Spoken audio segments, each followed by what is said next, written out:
our humpback whales, many of them are returning from their winter-long migration.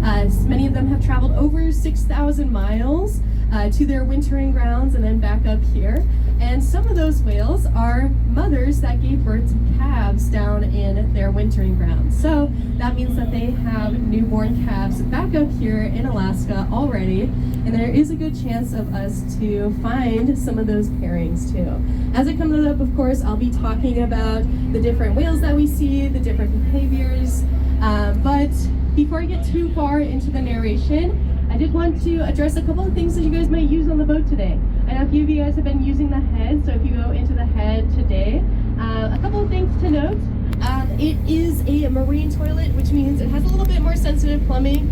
So we just ask you guys to throw all paper products into the little waste bin that's in there. And also, it can be a little confusing as well because it doesn't have a little handle to flush the toilet. Instead, once you're all finished with your business, you turn around, the toilet's right in front of you. There's a button that says flush on the wall near the ceiling. There's another button next to it that says add water. What do we think that button does? You would think it would, but it doesn't, so you don't have to worry about that button at all today. Just worry about the flush button. Another thing too that's quirky about this boat is the door. So if you go into the head, please slam the door. I promise if you slam it, you won't offend me. You might offend the person outside if you don't slam it, because it doesn't have a very good lock, so it might swing open. So this is a small boat. We'll probably get closer to each other in 2 hours, but we're not trying to get that close to each other. So wide range. So during the summertime, these guys are focusing on eating lots and lots of food. And they have a very wide range for this. We have them obviously here, they're eating here, but they will be as far south as Monterey, feeding in Monterey Bay off of California, to all the way further to the Gulf of Alaska, and even further west off the coast of Russia as well. So they have a very wide range of feeding. Many of these whales have specific areas that they will return to each year, but during the winter time, they go on a very long migration. Now, the majority of the whales that do migrate, most of them go to the mating and birthing grounds in Hawaii. So the ones that, if you've been to Hawaii, if you've been to the Sea of Cortez, if you've been to South Japan and been whale watching, then you're still looking at the same population of whales. It's just during their migratory path, and that is going to be the blow or the spout of the humpback whale. And that is basically the exhalation of these guys. They are marine mammals, so they come up to the surface to breathe. And with my little whale model here, you can see these two little nostrils right on top of its forehead. And that's pretty much exactly what they are. These two blowholes are basically nostrils, and it allows for them to come up and just breathe instantly. It's right on their head. It's the first thing that breaks the surface. And what it does, they exhale with such force that any water that's on their skin or between the blowholes and the surface gets shot up into the air, and it creates this really nice like cloud or puff of mist that basically hovers over the water. And you can see it from a very, very far way away. So that is generally the first sign that we're often looking for. You guys will often see blows. If you're ever wondering if it's a humpback whale blow that you're looking at, go ahead and just take a second and observe for longer. Because a lot of times after a blow, you'll see this little body part right here, right on top of the animal. That's the dorsal fin. It's very dark. These guys are black and white in coloring. The North Pacific population is primarily dark colored on top, with only a little bit of white on their belly and their pectoral flippers and their fluke, which is this big old paddle here. Now, after a long dive, maybe they've been feeding, maybe they've been traveling, they'll generally take like maybe 6 blows or 6 breaths at the surface. So if you think you see one, just wait a second, you'll probably see another one just a short time after that.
big humpback whale.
Look, over there. Yeah. Is that the orcas again?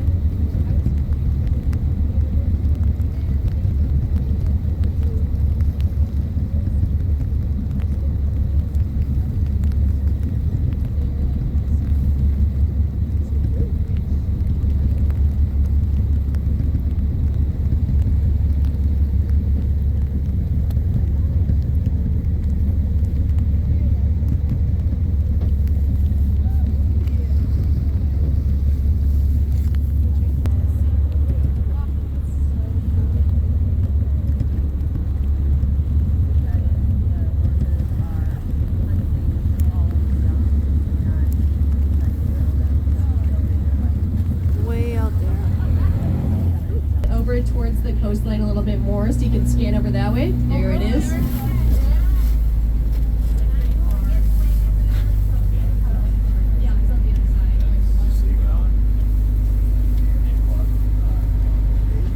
We're gonna kind of cruise up Saginaw here and just keep our eyes peeled. We don't usually like to hang out with one whale for too long. We don't want to disturb them. But we did get an ID of who that whale was. So for anyone that got a photo or a video of it going for a fluke up dive, you basically saw the name written across the bottom of its tail here. And I have this fun little like card. It says Juneau's local celebrities. And it basically has a list of a lot of the whales that we commonly see come back here every single year to feed over the summertime. So that whale that went for a dive, he is well known. His name is Kelp. He's this middle one, the second to bottom row. If you guys want to check this out too, I'll pass it around to you guys. You can like compare the photos. So second to last one right there, that's Kelp. Now, great question. How long do whales live? Well, our average right now is anywhere from 40 to 80 years. So it's a pretty wide range. We don't really know exactly like how been photographed before. Now, what's really cool too is if you didn't have one of those fun little like catalogs that I'm passing you guys out right now, and you go whale watching sometime in the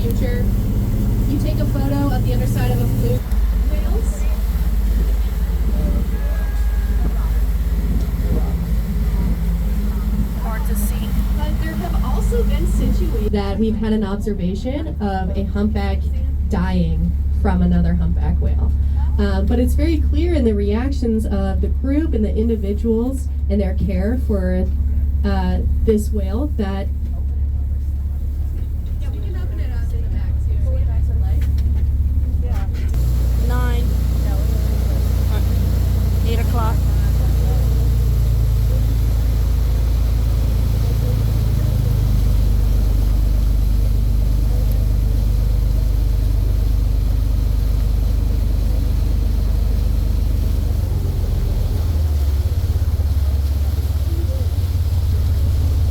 Oh, there he goes.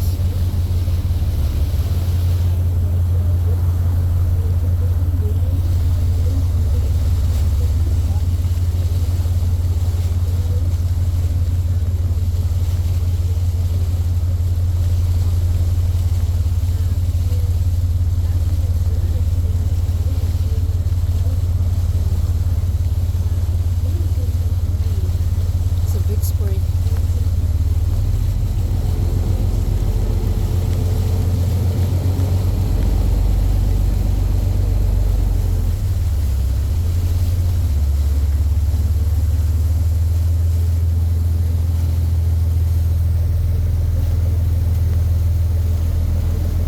On the whale watching vessels is we would turn off the engines, which is something we can't do on this vessel.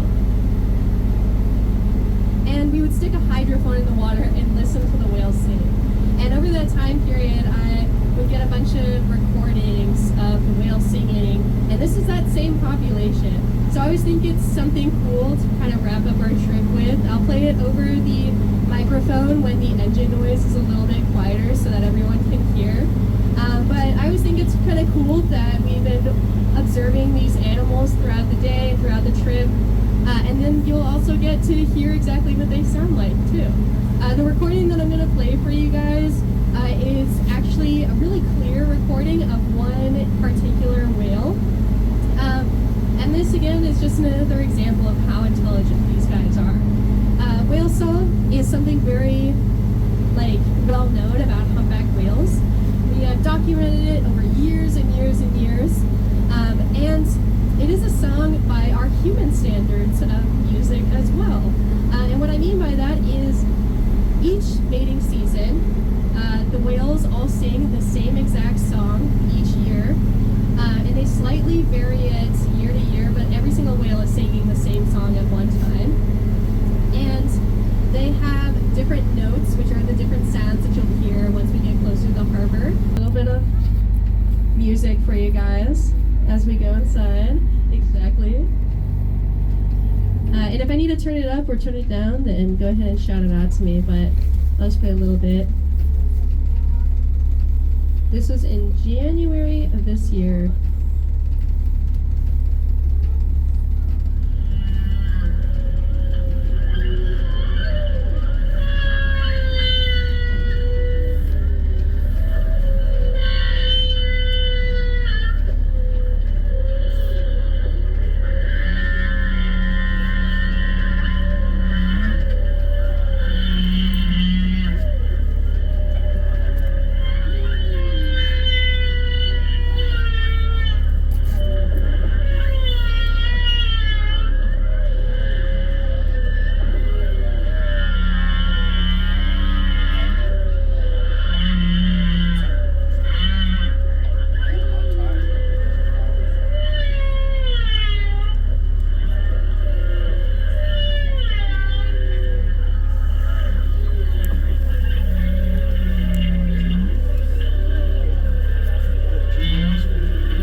everyone you see, like to the random person on the sidewalk, like pull up your videos. But thanks so much for coming out with us today. I hope you have a great rest of your day, rest of your trip.